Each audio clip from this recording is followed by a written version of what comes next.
¿Dónde estás?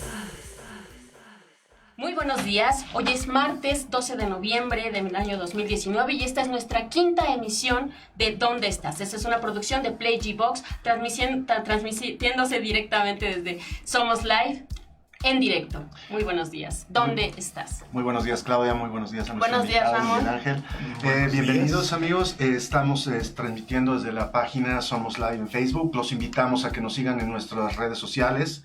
Facebook somos @Somos Live. YouTube, Somos Live-Streaming, Twitter, @Somos Live y en Instagram, @Somos Live. Claudia, un placer estar aquí contigo en este quinto programa ya. Un enorme placer y una fortuna de poder estar con ustedes una vez más. Y pues mira, decía Rubén Blades, ¿a dónde van los desaparecidos? Dice que en busca del agua y en busca de matorrales. ¿Y por qué se desaparecen? Porque no todos somos iguales. ¿Y cuándo vuelve el desaparecido? Cada vez que los trae el pensamiento. Bueno, como podemos ver, la cultura ha causado un gran impacto sobre esto que ha sido las desapariciones.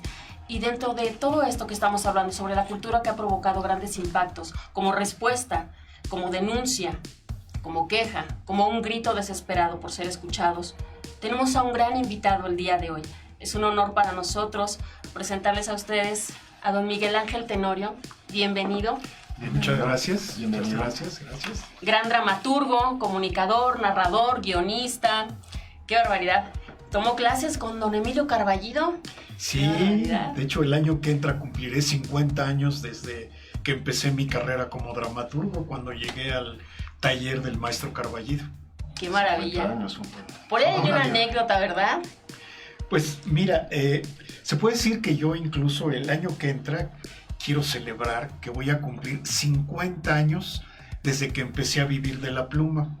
Primero con crónicas de fútbol americano. Okay. Y al mismo tiempo empecé en el taller del maestro Carballido. Ok, que llegaste, ¿no? A mostrarle qué era lo que...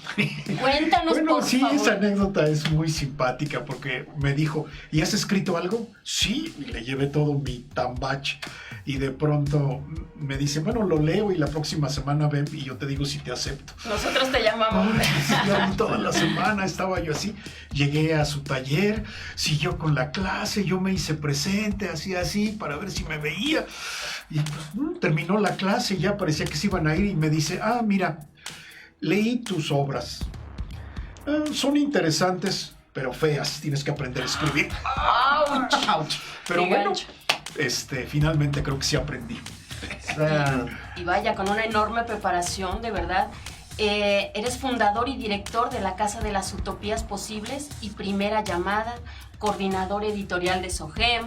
Y tus obras siempre se han puesto en escena, como La Guerra de Pandora. Bueno, es una lista interminable. Becario, Salvador Novo, del Fonca, premios de teatro, ¡qué maravilla! Literatura para niños y jóvenes.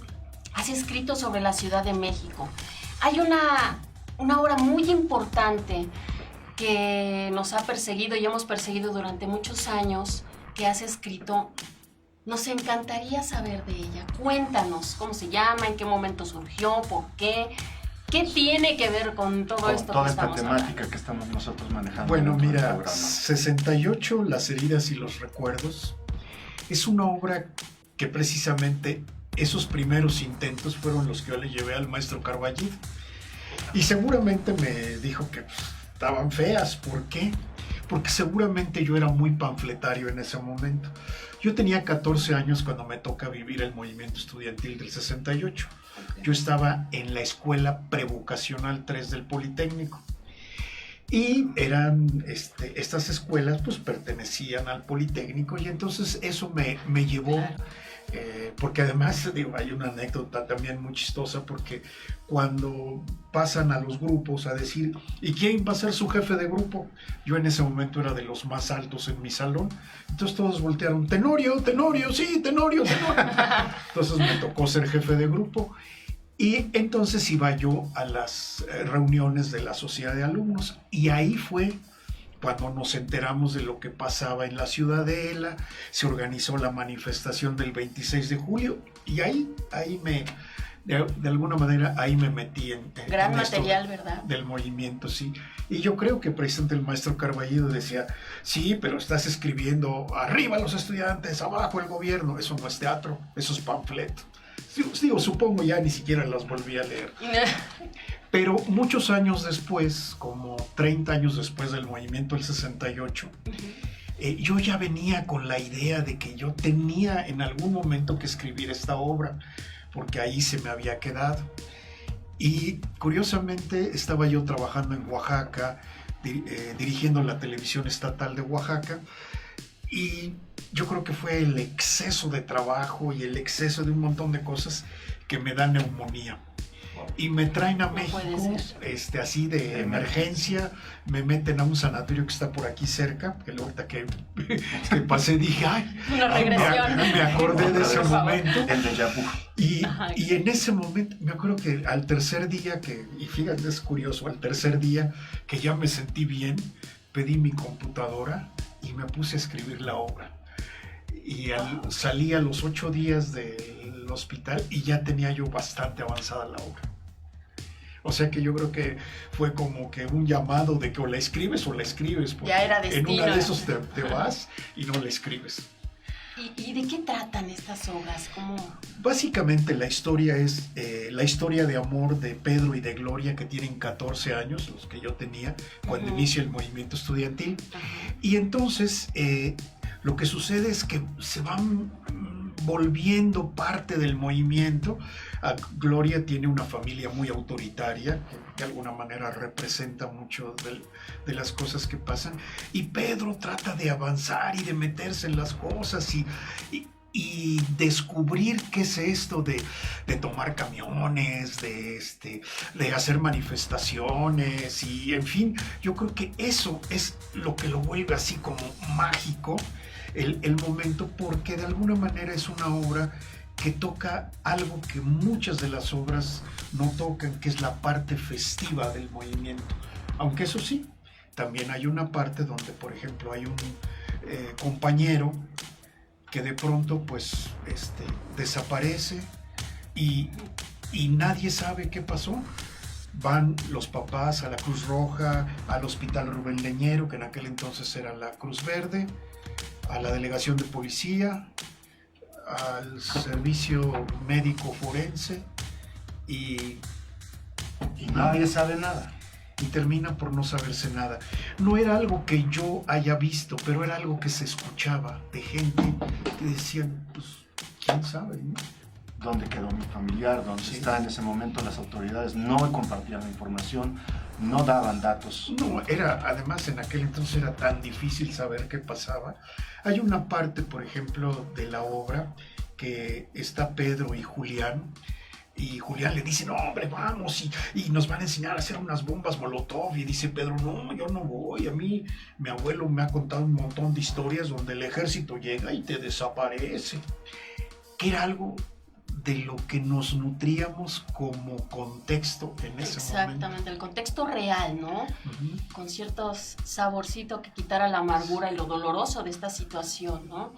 Pero bueno, vamos a hacer una pequeña pausa porque estamos muy interesados también porque nos continúes contando estas historias tan maravillosas y tantas cosas que están ocurriendo y que debemos saber, ¿sí? Entonces, pues, Ramón. Vamos a un corte y regresamos, queridos amigos. Aquí los esperamos. No se vayan. No se vayan.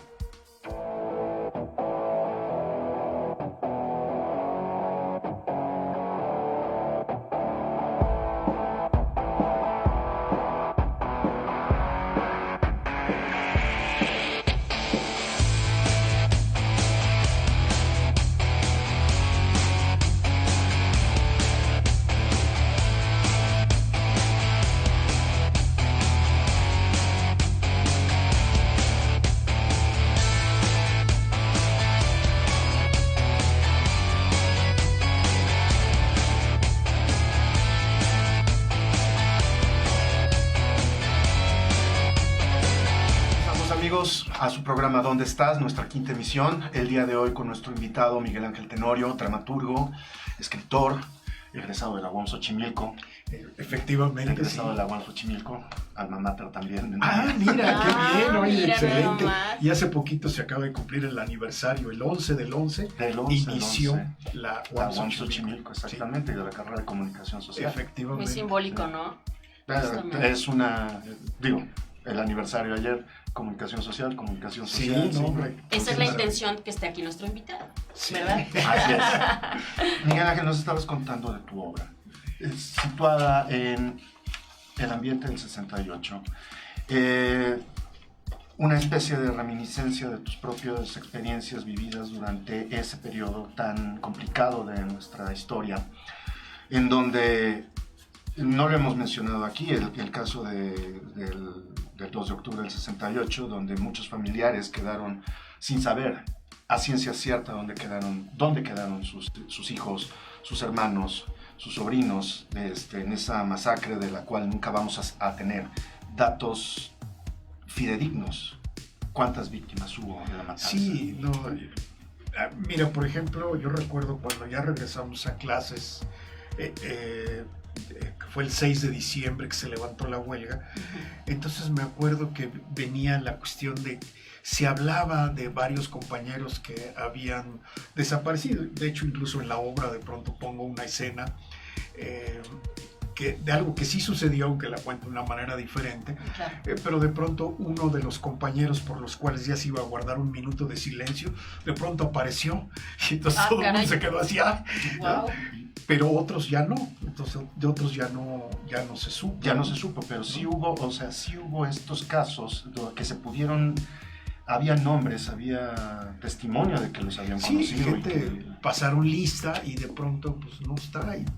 Y de muchos no sabemos, a lo mejor pudiera ser que no hubieran desaparecido, pero ¿dónde está? Desaparecieron. ¿Dónde está? Efectivamente, desaparecieron para la vida cotidiana, ¿no? La vida pública. Yo creo que incluso en muchos casos, a lo mejor digamos que no desaparecieron porque los hubieran borrado, sino porque ellos decidieron que la vida era tan peligrosa en ese momento. Sí, claro, por miedo, por protegerse, ¿no? Sí, de hecho, por ejemplo, a mí me pasó, y un poco lo cuento, aunque de manera un poco diferente en la obra, que por ejemplo, después de la toma del casco de Santo Tomás por parte del ejército, mi papá dijo, vámonos de aquí, ¿no?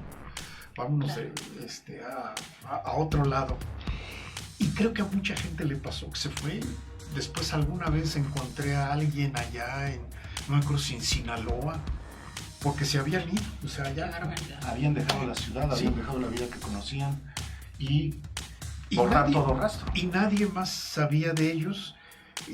Y no se comunicó, digo, en aquel entonces que no había ni correo electrónico, ni celular, ni nada de esas cosas, pues claro. no. ¿Qué sucede durante el desarrollo de la trama de tu obra? ¿Hacia dónde se dirige? ¿Cuál es el resultado final de estas experiencias, de sumergirse en el movimiento del 68? Bueno, para mí, finalmente diré, es ficción la obra, ¿no? Claro. O sea, lo que tomo son muchas experiencias, cosas que me pasaron, cosas que no me pasaron a mí, les pasaron a otros, pero en realidad yo creo que la ventaja que tiene la ficción es que muchas veces sí logra crear una síntesis de la realidad. Claro. Es decir, las cosas realmente no sucedieron tal cual, pero lo que tú presentas es algo que podría haber Le sucedido pones color. y que digamos, nos ¿verdad? permite descubrir el alma. Sí. Disculpa, ¿lo realizaste como una especie de homenaje a ese momento, como una especie de denuncia? ¿Cómo fue que manejaste esta obra? Mira, la verdad es que era una obra que yo necesitaba escribir. Ok. Cuando termina el movimiento, cuando tenía yo 14 años, yo dije, quiero escribir algo que la gente vea en escena. Ni siquiera en ese momento pensé que iba a ser teatro, sino algo. Ya después, bueno, pues que fui aprendiendo las cosas, yo sentía que tenía la obligación, sin saber muy bien por qué, pero era la obligación de escribir la obra. Escribir la obra. ¿Qué reacciones tuvieron, por ejemplo, no sé si miembros del Comité de Huelga del 68 llegaron a ver puesta tu obra? ¿Qué te comentaron? ¿Qué te dijeron acerca de lo que estaba reflejado ahí? Mira, por ejemplo, hay a quienes les gustó mucho, que fueron Eduardo Valle, el Búho, y Marcelino Perelló. Marcelino Perelló le encantaba la obra. En esa época, cuando estrené la obra, sacamos un disco compacto con la obra y él la ponía, a veces ponía cachitos ahí en Radio UNAM en su programa. Sí, a él le gustaba mucho. Por ejemplo, Raúl Álvarez Garín siempre se negó a ir a ver la obra. Yo creo que porque él era más serio, en el sentido de que como la obra es bastante festiva en muchas de las partes, creo que a él no le gustaba mucho esa idea, pero no lo sé. Será su vivencia, ¿no? El contexto de cómo... Sí, yo digo, varias veces lo invité, pero sí me dijo, sí, voy a ir, pero no, nunca. Luego, por ejemplo, Gilberto Guevara Niebla, él desde antes, porque un día escribió un sketch político para la huelga del Citroën, cuando hizo su huelga por el contrato colectivo, entonces escribió un sketch que los trabajadores presentaban. Y Gilberto Guevara Niebla censuró, dijo, porque que no era posible que se jugara con el sentido del humor en cosas tan serias. O sea, él lo tomaba con una burla, tal vez. Sí, ¿no? entonces yo dije, no, pues nunca lo voy a invitar a ver Claro. la obra. Capaz Sí, es que lo que pasa es que muchos miembros del comité tenían posturas muy esquemáticas, muy militantes en algunos casos. Claro. ¿no? Sí. Don Raúl era una persona seria, muy seria en cuanto al tema del 68, No, sí, por sí, la sí. vivencia que él tuvo, ¿no? Por el encierro.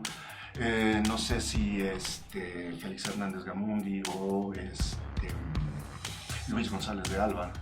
Sí, a mí me hubiera gustado que ellos la vieran, pero no la vieron. A mí, por ejemplo, de Luis González de Alba, yo me acuerdo que me fascinó su novela de Los días y los años. Sí, O tal vez la vieron, pero no lo quisieron expresar, ¿no? También es posible.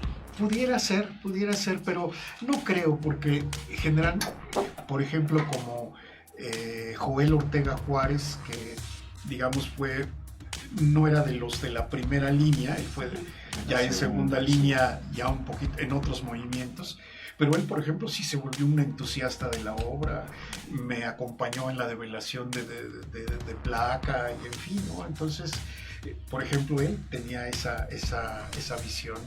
René Avilés Favila, que no vivió el movimiento, pero que estaba muy enterado de todo esto, por ejemplo, también fue a develar una de las placas de las presentaciones y estaba muy encantado con la obra. Claro, entonces, al final, ¿cuál es el trasfondo de esta obra en cuanto al 68? ¿Cuáles son las consecuencias del movimiento? ¿Qué es lo que se refleja en tu obra al final? Mira, básicamente, que yo creo que ya una vez escrita y empezado a trabajarla, me di cuenta para mí es importante decir, 68 no solo es el 2 de octubre. Y es que fue algo que cada vez así como un poco como que me molestaba, ¿no? 68 igual a 2 de octubre. Y yo decía, no, hubo este despertar, esta sensación de poder hacer una manifestación y que sentías así, ay, vamos caminando y, claro. y somos un montón, ¿no? Eso yo creo que esos descubrimientos, yo creo que eran muy padres. Y a mí como que me interesaba mucho reflejar esa parte, ¿sí? Entonces, Básicamente puedo decir que la obra es como decir 68 no solo es el 2 de octubre, sino que es un grito de esperanza. Es más que y una un fecha. canto de libertad. Es bonito, qué un bonito. antes del 2 de octubre y un después del 2 de octubre, ¿no? Porque sí, está ese despertar, ese grito, pero también está la incertidumbre de los que no regresaron. Sí, ¿no? De los que no regresaron de dar ese grito, de Sí. los que no regresaron de dar de alzar la voz en esos movimientos, en esas marchas, ¿no? ¿Qué pasa con ellos? Ahora fíjate, yo creo que lo que es interesante es que efectivamente muchos de los cuales ya no supimos nada, y lo que nos queda es la sensación de estas historias truncadas que uno quisiera, caray, no deberían truncarse esas historias, no deberían truncarse nunca más las historias de mucha gente. Así es. Así es. Un gran homenaje, ¿no? Visto desde tu trinchera, y qué bonito que lo hayas transformado en un escenario de esa forma, ¿no? Con tu puño y letra, que le hayas dado vida a todo este gran homenaje y que deje de verse únicamente como una tragedia, sino como un gran aprendizaje para todos, ¿no? Como dices, no es solo una fecha, sino es un tiempo de vida muy fuerte, ¿no? Y, por ejemplo, el texto final de la obra es cuando dice, bueno, ¿y qué pasa con Pedro? Pues a Pedro lo podrán encontrar en cualquier bar, en un café, en un parque público, y como voy mucho a escuelas, o en una escuela como esta, contando esta obra que se llama 68, las heridas y los recuerdos, que es un poco, hay que preservar la memoria. Wow. Preservar la memoria, darles voz a los que, como dices, quedaron truncos, quedaron sin posibilidad de seguir dando testimonio, seguir ofreciendo su historia personal. O sea, no concluir con algo, con un proyecto de vida que podría haber sido. Fabuloso, sensacional. ¿No? Bueno, Ángel, es un verdadero gusto tenerte aquí, dar este testimonio, dar esta versión de un hecho también doloroso que no habíamos todavía tratado aquí en el programa. Comenzamos con la desaparición de los 43 normalistas en Ayotzinapa, y de ahí hemos tratado de ofrecer a los espectadores, a nuestros amigos espectadores, pues un puente, precisamente para crear un vínculo enorme que nos dé respuestas. Y tal vez yo digo, retomando ese texto, esa partecita de la obra en que Pedro dice, no, pues mi abuelo, que es un luchador social de mucho tiempo, me ha contado historias de que el ejército llega y te desaparece. Quiere decir, toda esa historia de antes, que ahora ni siquiera podemos tener asomo de conocimiento. Nos encantaría poder escuchar, si no te molesta, si te dan ganitas. Nosotros queríamos escuchar una parte de esa gran obra, pero en voz tuya, en una narración muy corta, si puedes hacerla. Mira, por ejemplo, puede ser esa parte que digo cuando van a buscar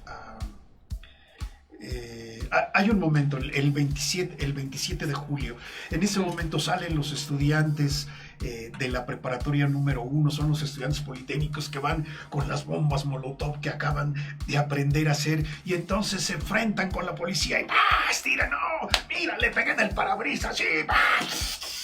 Pero en ese momento, aunque parece que los estudiantes van ganando, la policía todavía en esos momentos está mejor organizada y poco a poco los va dispersando. Van quedando solos en una calle Pedro, Julián y Torres. ¡Ay! ¡Están disparando! ¡Son balas de verdad! ¡Córranle! ¡Ay! ¡Le dieron a Torres! ¡Vámonos, pinche Pedro! ¡No le hagas al héroe, cabrón! ¡Vámonos! ¡No ves que le dieron a Torres! ¡Vámonos, pinche Pedro! Y Julián se va. Y entonces Pedro regresa con Torres. En ese momento llega una patrulla, 3 policías se bajan, rodean a Pedro y le dicen, ¿por qué mataste a tu amigo? Y Torres, pues ahí va a permanecer, y luego cuando lo van a buscar, ya no aparece. ¿Dónde está? ¿Dónde quedó? Maravillosa narración. Sí. Gracias. Muchísimas No, de verdad, Miguel gracias. Ángel, es un verdadero placer. El tiempo va a ser corto para todas las historias que seguramente tienes para contar acerca de, no nada más esta obra, sino supongo que dentro de tu trabajo de escritura hay algunos otros episodios que retratan esta condición, ¿no? De repente, de un día para otro, las personas desaparecen, se desvanecen, sea por la causa que sea. Esta obra es muy puntual, tiene un episodio histórico, pero ¿cuántas de esas historias no se repiten a diario en la ciudad? Sí. Y como tú dijiste, a lo largo de la historia.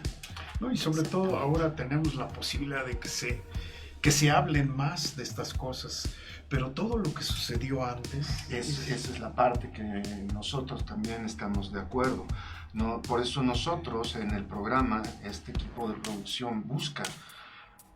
Es inverosímil que en una época como esta, donde tienes cámaras de vigilancia prácticamente en todas partes, donde tienes las redes sociales, donde se supone que estamos más conectados que en ningún otro momento de la historia de la humanidad, si sigan habiendo desapariciones. Exactamente. O por qué cámaras de vigilancia fallan, curiosamente en ese momento. Qué casualidad, ¿verdad? Es cuando no sirve. Exactamente. Miguel Ángel Tenorio, qué honor tenerte con nosotros. Nada más ya para cerrar, porque tengo entendido que te tienes que, ¿verdad? Tienes que retirar, qué lástima. Sí, pero lástima. Cuéntanos nada más para cerrar esto último, ¿qué es lo que estás haciendo ahora? ¿Dónde te pueden escuchar o ver? Bueno, en este momento algo, por si me quieren escuchar, de miércoles a domingos a las 11 de la noche a través de Radio IPN en el 95.7 de FM en la Ciudad de México y por internet a través de esta página que he encontrado que es maravillosa, que se llama www.emisoras.com.mx. Ahí aparecen mis instantáneas de la ciudad, que son historias cargadas de erotismo, suspenso, complicidad y sentido del humor. Y sábados y domingos a las 10 de la mañana, mis cuentos y utopías, que son para niños, ahí también por Radio IPN. Radio IPN. Un deleite escucharte y un deleite tenerte aquí. Muchísimas gracias. Muchísimas gracias. Pues gracias a ustedes y gracias a quienes nos están viendo. Esperamos que regreses pronto. No, Muchas claro que gracias, sí. Miguel Ángel De Tenorio. hecho, tenemos que Estuvo aquí. volverlo a invitar. Pues, muy Por pronto favor. al programa. Bueno, pues entonces nosotros regresamos en un momento más. ¿Dónde estás? Vamos a hacer un pequeño corte y regresamos.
Vuelta a su programa ¿Dónde estás? Estamos transmitiendo en vivo desde la página Somos Live en Facebook. Claudia, es un verdadero placer haber estado con Miguel Ángel Tenorio, ¿no? Y haber podido platicar acerca de cómo la cultura puede en un momento dado tender también un puente, una ayuda a dar voz a quienes ya no pueden dar voz, darse voz a sí mismos, ¿no? ¿Y desde cuánto tiempo ha estado ocurriendo esto? ¿Cuál es Los orígenes de todo esto, pues es toda una historia, ¿no? Digna de narrarse. ¿Desde qué momento apareció todo este tema de desaparición forzada? Pues es toda una... Desaparición forzada, desaparición voluntaria, desaparición involuntaria, lo hemos venido repitiendo a lo largo de los programas. Las causas pueden ser muchas, pero sobre todo en la historia reciente de nuestro país, el tema de la desaparición forzada es el que más ha acaparado la atención de medios, de escritores, de pensadores. ¿Por qué? Porque la desaparición forzada, amigos, es un acto de fuerza ejercido, ya sea desde el Estado, ya sea desde las fuerzas del orden, o ya sea desde las fuerzas del crimen organizado, que día con día va cobrando más víctimas, va cobrando más una cuota de personas desaparecidas cada vez más grande. Exactamente, de hecho, desaparición forzada es un término jurídico, ¿no? Que ya se toma como tal, que es un delito, un tipificado, obviamente, que viola los derechos humanos de cualquier persona. ¿Sí? La privación de la libertad ya está tipificado, pero tuvo que pasar mucho para que esto se pudiera tomar en cuenta como tal. No era visto de esa forma, tuvieron que haber muchísimos movimientos para que se lograra. Y fue que en el 68, después todos los movimientos estudiantiles de la década de los 70. Exactamente. Pero aquí cabe aclarar una cosa, en los años 70 los movimientos sociales tomaron un cariz violento, revolucionario, se lanzaron a las calles a hacer la revolución armada. Y de ahí empieza entonces una represión todavía más fuerte contra estos grupos, como por ejemplo la Liga 23 de septiembre. ¿Sí? Muchos de sus integrantes son desaparecidos por la Dirección Federal de Seguridad, la policía política de ese momento. Entonces, los movimientos que van surgiendo sociales, el reclamo fundamental es la aparición de sus familiares, ¿sí? La certeza de saber en dónde estaban, y es por eso que se crean muchos comités de búsqueda, de los cuales hablaremos más adelante. Pero qué triste, ¿no? Que se impulsó para ser reconocido como un delito. Esto tuvo lugar hasta el último cuarto del siglo XX. Justo lo que mencionas, Ramón, en el fracaso político, ¿no? Donde todo empezó a moverse, todo empezó a entorpecerse y fue cuando hubo tal movimiento, ¿no? Así es. Entre muchos de los comités que se fundan, uno de los más importantes es el Comité Eureka. Exactamente. El Comité Eureka que funda doña Rosario Ibarra de Piedra ante la desaparición de su hijo Jesús Ibarra Piedra, ¿sí? Miembro de uno de estos grupos y desaparecido por la Dirección Federal de Seguridad. En 1977 doña Rosario crea el Comité Eureka con el fin de dar, no nada más con el paradero de su hijo, sino también el paradero de muchos jóvenes que desaparecieron de la noche a la mañana y nunca más se volvió a saber de ellos. Hay muchos casos novelizados de lo que podría haber sucedido con ellos. La masacre del río Tula en los años 80 podría haber sido un ejemplo de lo que la Dirección Federal de Seguridad hacía con las personas que caían en su poder. En ese año justamente fue cuando se constituyó el grupo de trabajo sobre desapariciones forzadas, que fue dependiente de la Comisión de los Derechos Humanos. Entonces, en 1983 fue cuando la OEA, la Organización de Estados Americanos, se logró en 1989 la formulación de la primer sentencia de condena a un estado por parte de la Corte. Pero todos los movimientos que tuvieron que surgir y problemas, movilizaciones políticas en contra, a favor. Y no nada más en nuestro país, sino en toda América Latina. Toda América Latina ha sido siempre, de la historia reciente de nuestros países, ha padecido de este tema de desapariciones. Bueno, total, desde 1980 hasta el año 2006, las Naciones Unidas registró, fíjate nada más, en aquella época, de 51.531 casos oficialmente notificados en 79 países. más las denuncias de las organizaciones que jamás se mencionaron, todo el silencio que había, la poca cultura a la denuncia que hubo en mucha gente por miedos también. Por miedo, porque las vías de denuncia están cooptadas por la autoridad. Exacto, y pues cómo se fueron extendiendo hasta el occidente, ¿no? Como consecuencia también del terrorismo, las guerras, todo lo que llegó a pasar. Las guerras intestinas de las décadas pasadas, 70s, 80s en Centroamérica, las dictaduras militares que hubieron en muchos de los países del Cono Sur, ¿no?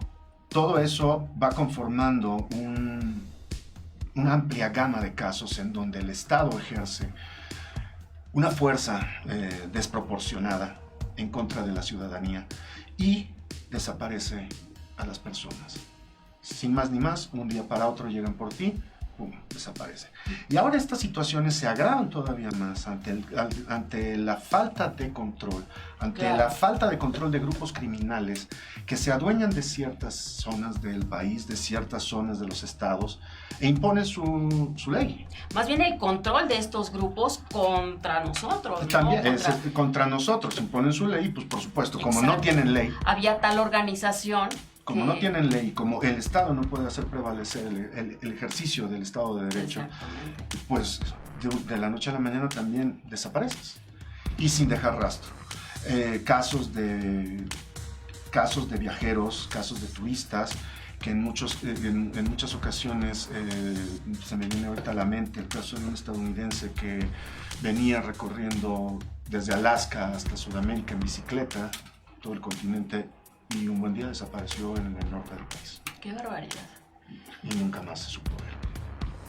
Lo único que sabemos ahora es que pues desde entonces se declaró el 30 de agosto como una fecha donde se hace un homenaje al Día Internacional del Detenido Desaparecido por la Federación Latinoamericana de Detenidos Desaparecidos. Esto fue la FEDEFAM.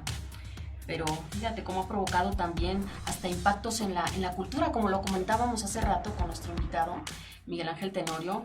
Fíjate que estas denuncias, este grito desesperado por querer ser escuchados y por encontrar respuestas, fíjate, hasta películas, una que hablaba justamente sobre la desaparición de personas en Chile, esta película con Jack Lemmon, no sé si la recuerdes, se llamó Missing, esta fue en 1982. Sí, durante la dictadura de Pinochet. La dictadura de Pinochet, las personas. También, canciones con Charly García, de dinosaurios. La cultura es un vehículo que nos permite expresar precisamente todo lo que no podemos expresar a través de las vías oficiales, a través de, en ese momento, los escasos medios que teníamos a nuestro alcance, ¿no? Exacto. Por eso es importante también que estas experiencias culturales, canciones, historias, narraciones, pues de alguna manera estén accesibles para todos nosotros. No es que nos den consuelo, no es que borren lo que haya pasado. No, al contrario. Al contrario, sino que nos permiten expresar la indignación, la rabia. La rabia que podemos sentir, la impotencia que podemos sentir y hacerla pública y podernos hermanar.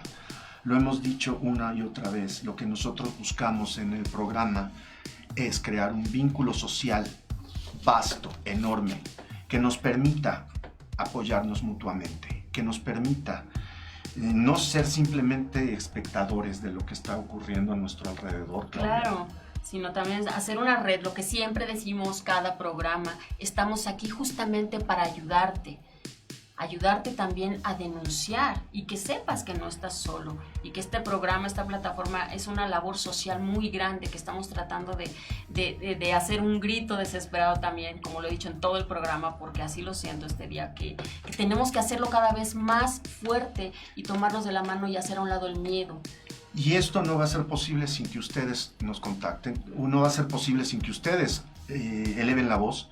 Nosotros los podemos canalizar hacia instituciones como el propio Comité Eureka, como GESOMEX, nuestros invitados ya de 2 programas anteriores, ¿no? Y muchas otras plataformas, muchas otras instituciones que pueden hacer eco de sus peticiones, de sus denuncias, pero lo más importante es que ustedes se acerquen, ustedes manden sus mensajes, ustedes denuncien. Como siempre decimos, esperamos sus comentarios, esperamos sus reacciones ante el programa. Todo nos sirve para poder seguir creciendo en este esfuerzo. Es un esfuerzo que va poco a poco, tratando de ampliarse, tratando de llegar hasta más personas. Claro, y poder hacer voz más fuerte, como ahora esta vez lo mencionabas al respecto de Rosario Piedra, Rosario Ibarra de Piedra, que justamente apenas el 23 de octubre ella recibió la medalla Belisario Domínguez, que esta anualmente es una entrega, ¿no?, de una medalla a aquellos mexicanos que han hecho algo sobresaliente en favor, en pro de nuestro país o en la humanidad. Entonces ella recibió, bueno, el día de hoy, me parece, hoy es 12 de noviembre. Lo que nos lleva, este es un caso bien interesante. ¿Por qué, Claudia? Porque recientemente se llevó a cabo la votación. El 23 de octubre. El 23 de octubre para nombrar al nuevo titular de la Comisión Nacional de Derechos Humanos. Exacto. Y resulta ser que sale electa para el cargo su hija, Rosario Ibarra Piedra, que también es activista, durante más de 40 años ha trabajado al lado de su madre en el Comité Eureka, debido a la desaparición de su hermano. Doña Rosario pierde a su hijo, pero Rosario pierde a su hermano.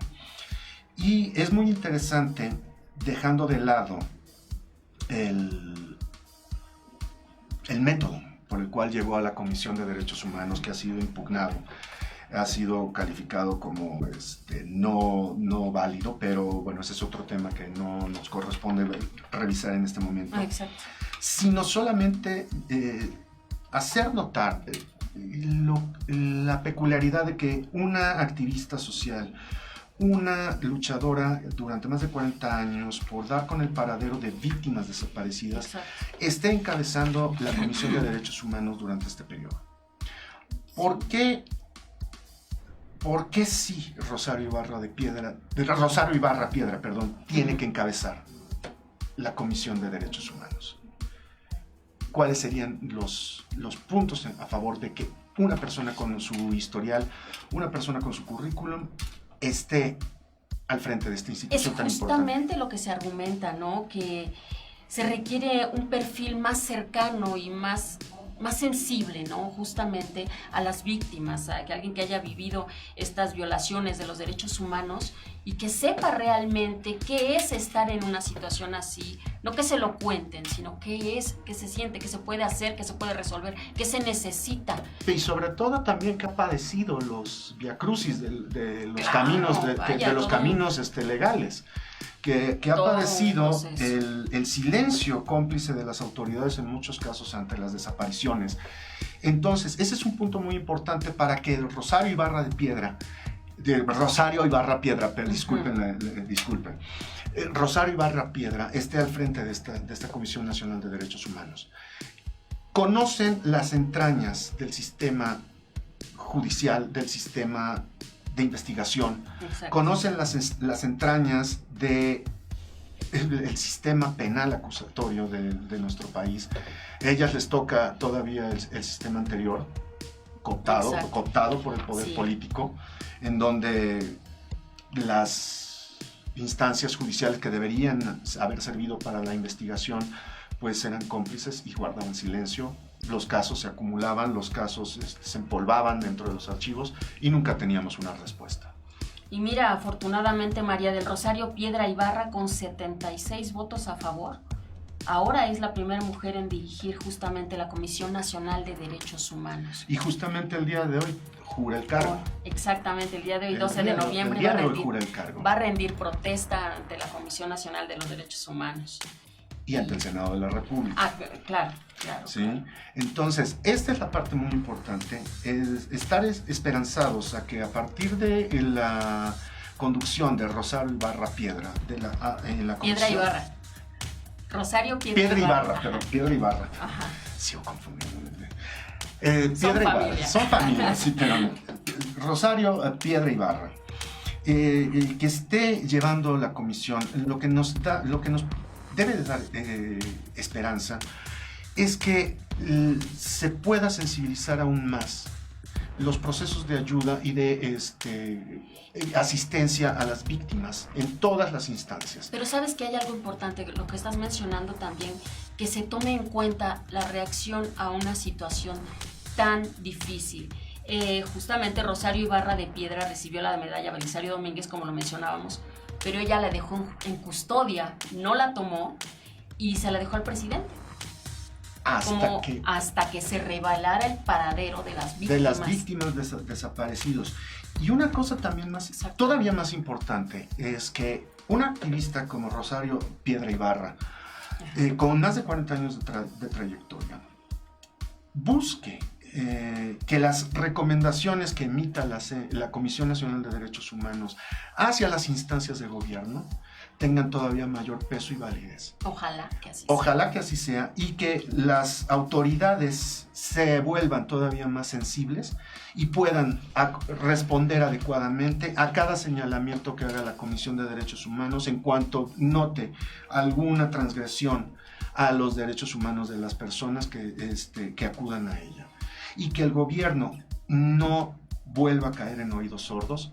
Exacto. Y que haga de la Comisión de Derechos Humanos un aliado, no un enemigo. No, y ahora van a tener de cerca una persona que lo ha vivido y que tiene una organización justamente como esta que mencionas, que es Eureka. El Comité Eureka. El Comité Eureka, que es la organización de familiares de desaparecidos y perseguidos políticos opositores al gobierno, fundado en 1977 por su madre, que fue Rosario Ibarra de Piedra. Entonces, no pueden hacer oídos sordos porque ella es parte de esta gran Pero problemática. tampoco pueden tratar de descalificar al titular, como ha ocurrido en otros gobiernos. Ah, claro.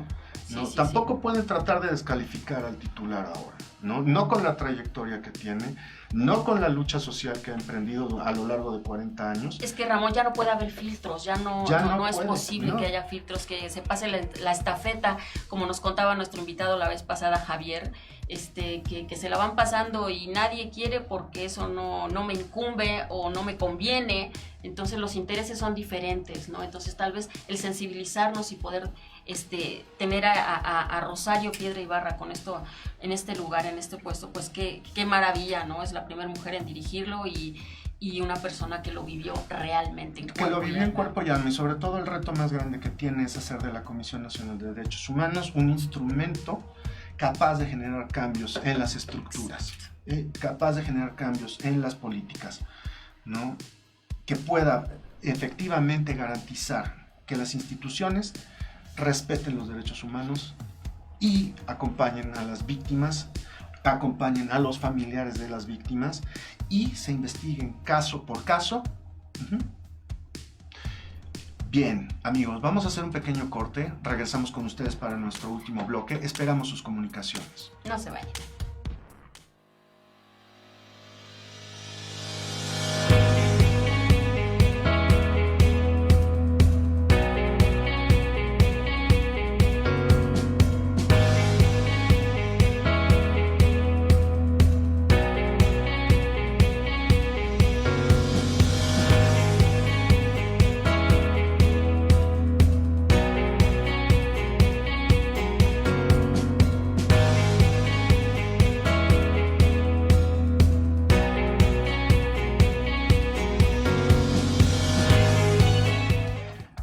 Regresamos, amigos, a su programa ¿Dónde estás? Estamos transmitiendo nuestro quinto programa en vivo, esperando sus comentarios, esperando sus respuestas, sus preguntas, comentarios, ¿no?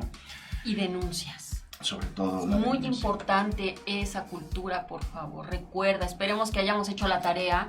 La semana pasada estuvimos platicando sobre lo importante que es hablar en casa sobre este tema, sobre la prevención, sobre todo lo que podemos hacer en un caso de desaparición. Sí, bueno, lo vamos a estar mencionando cada emisión porque sí es importante. Cada emisión es importante que sigamos insistiendo en que la cultura de la denuncia, en que la cultura de la prevención son aspectos muy importantes, ¿sí? La cultura de la prevención empieza desde casa. Exactamente. No empieza en ningún otro lado que no sea en casa, en el núcleo familiar. Y fíjate que ahorita lo que estás mencionando, lo que estábamos platicando, ¿no? Sobre nueva dirección, ¿no? Sobre la Comisión Nacional de los Derechos Humanos, es una luz verde, ¿no? Yo creo que es una lucecita para todos, que una persona que ha vivido una problemática tal como la que está viviendo todo México, nos pueda apoyar.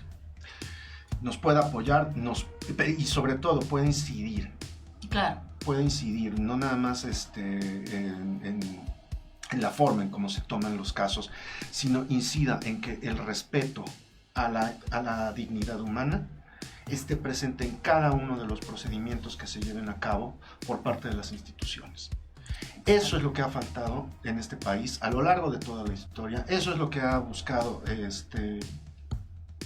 con sus logros, sus hierros, la Comisión de Derechos Humanos a lo largo de toda su existencia. Sí, no va a ser una solidaridad disfrazada, ¿no? O politizada, sino es alguien que lo mencionábamos sobre el contexto, el antes, el inter y el después, ¿no? Como no solamente es víctima la persona que desaparece, nos convertimos en víctimas los que rodeamos a la persona que es desaparecida. Entonces esa sensibilidad, pues yo creo que va a ser más importante, nos va a llevar más de la mano y no nos va a dejar solos, ¿verdad? Exactamente, que sea una voz crítica. Una voz crítica, no una voz complaciente. Exacto. Una voz crítica. Que nos endulce el oído, no basta. No solamente a nosotros, sino que sea una voz crítica ante las acciones que el gobierno omita. Sería que son congruentes, ¿no? Exactamente. Ante las acciones que el gobierno omita o no emprenda, o lleve a cabo de manera deficiente. Exacto. No. Entonces, ese es el trabajo, esa es la labor que tiene que llevar a cabo ahora la Comisión de Derechos Humanos. Y, pues bueno, como habíamos comentado, es una señal esperanzadora, ¿no? Que una mujer como Rosario Piedra Ibarra esté al frente, independientemente de si el procedimiento para llegar allá fue tortuoso o no. No, ya eso está de más. Bueno, no está de más, no pues, está de más, pero el no contexto ha más, servido. Sí, pero a sí. final de cuentas, toda esta experiencia es justamente lo que nos lleva a saber que no estamos solos. Exactamente, no estamos solos y sobre todo, no estamos solos en la medida en que nosotros mismos nos apoyemos y en la medida en que nosotros mismos podamos ser solidarios los unos con los otros. Lo hemos repetido hasta el cansancio, esto no es una cuestión démonos la mano, seamos optimistas y la vida es... No. Esta es una cuestión realista, pragmática, ¿sí? Entre más contactos, entre más manos, entre más voces se levanten, entre más gente pueda decir yo vi esto, yo tengo datos de esto, yo puedo haber visto algo, vamos a tender puentes, vamos a tender redes de esperanza, no de una esperanza en algo metafísico, algo más allá de... No, esperanza en que podemos solucionar este tipo de cuestiones desde nosotros, desde la sociedad, ¿sí? Y que podemos también exigir que las autoridades vayan mejorando sus trabajos. Es nuestra obligación como ciudadanos también, no solamente exigir derechos, sino también hacernos cargo de nuestras obligaciones como ciudadanos, y una de esas obligaciones es la denuncia, ¿verdad? Y la solidaridad entre nosotros, esa también es una obligación. Qué egoístas somos a veces. A veces ¿verdad? somos Sí, muy egoístas. A veces es increíble la forma en que puedes decir, a eso a mí no me va a pasar, o eso a mí no me interesa. Exacto. No, claro que nos interesa. Toda persona que no regresa a su casa, toda persona que desaparece, pues es una historia menos, como decía Miguel Ángel, es una historia menos, es un potencial trunco. Pero que ahí queda. No, y es que te comentaba, ¿no? Cómo se ha democratizado los secuestros. Desgraciadamente ya va para todos, cualquiera, no importa si eres político, si tienes dinero, si no tienes, lo que tengas, todos somos un foco también de ser víctimas. Entonces vamos nosotros también a prevenir. Lo que tú mencionas del secuestro, o sea, ojalá se quedara solamente en un mero secuestro, en un mero de intercambio monetario por la vida de tu ser querido, pero no es así. No. Un secuestro express termina en una desaparición. Y nunca más vuelves a saber de tu familiar. Entonces, si nosotros podemos aportar algún dato, algún indicio que permita empezar a esclarecer todo esto, lo que está sucediendo a nuestro alrededor, Claudia, tenemos la obligación ética y moral de hacerlo. No estamos aislados, no somos islas, somos parte de un colectivo más grande aún, ¿no? Y eso es lo que nos hace falta mucho en México y en muchas partes de nuestro continente. Y hacer oídos grandes, ¿no? También para y escuchar todo lo que hay a nuestro alrededor, observar todo y de qué manera se está expresando el impacto sobre esto que ocurre, ¿no? Como decíamos, ¿no? Como Miguel Ángel Tenorio, nuestro invitado, lo mencionaba, ¿no? Que trata también de endulzar un poquito a manera de una obra de teatro, de una novela, de una narración. La situación real, pero también para verlo desde otra forma y también sensibilizarnos con canciones, con todo esto que realmente existe. Hay canciones que hablan sobre desaparecidos, hay películas que se basan en hechos reales, pero todo esto también nos enriquece para podernos sensibilizar más, como tú lo dices, y no ser apáticos. No ser apáticos y sobre todo desarrollar una parte muy importante que es la empatía, es poder acompañar a alguien en su dolor. Exacto, porque no nada más es el secuestrado, ¿no? Sino secuestran la tranquilidad de los familiares y amigos. Y la empatía es una cosa que falta muchísimo en nuestras sociedades actuales. No sabemos acompañar a los demás en el dolor, no sabemos acompañarnos. Y eso es una pena enorme, ¿no?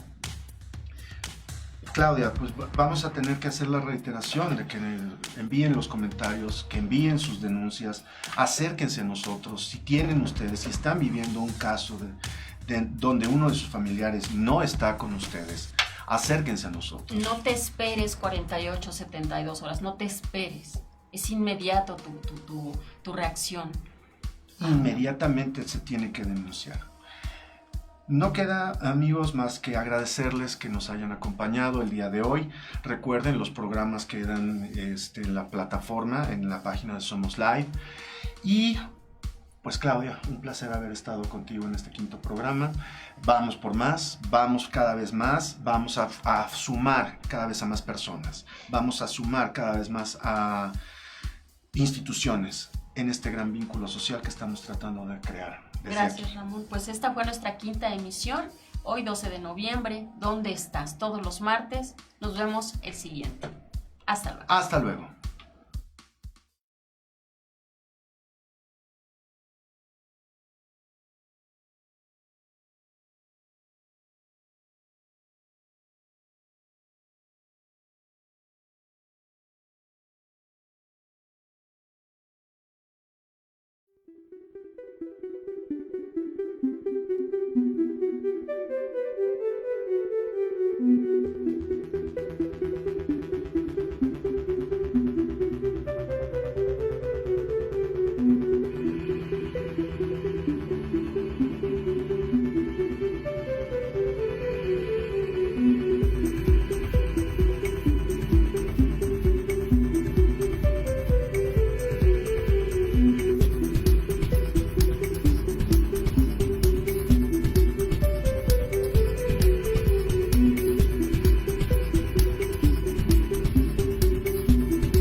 ¿Dónde estás?